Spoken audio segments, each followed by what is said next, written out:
The last few weeks, we have talked about how some people feel their emotions more intensely, and that it can be difficult to regulate our own emotions when our loved ones are upset. Today, we're going to talk about emotions some more.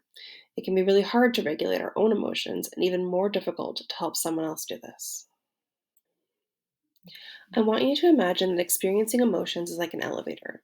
The more intense the emotion, the higher up we go in that elevator. When your loved one or yourself is really upset, they may very quickly end up on the 10th floor. Now, the problem is that the door to logic, or being able to think logically, is on the ground floor. If they're on the 10th floor, then you're not going to be able to reason with them. They aren't going to be able to hear what you're saying and may not be able to respond to you in the way that you would like. So, what do we do? Well, instead of trying to talk them back down to the ground floor with logic, we need to support them by letting them know that we understand why they're experiencing these big emotions. Feeling validated in the way that you are feeling helps you feel better. It's okay if you don't agree with why they're feeling that way, but it is important that they feel like you support them.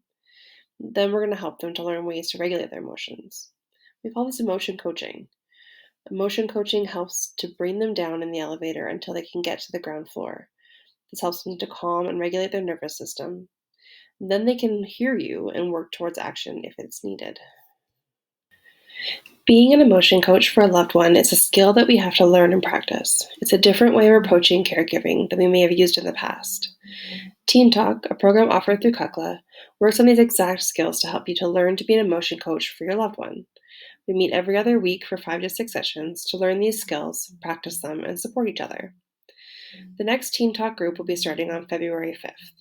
If you're a caregiver for a youth between 12 and 25 and want to learn more about emotion coaching, think about joining us for these sessions.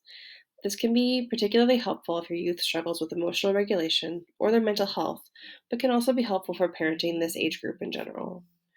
Check back in the next 2 weeks for more information about these groups and see below for Victoria's info to sign up or get more information.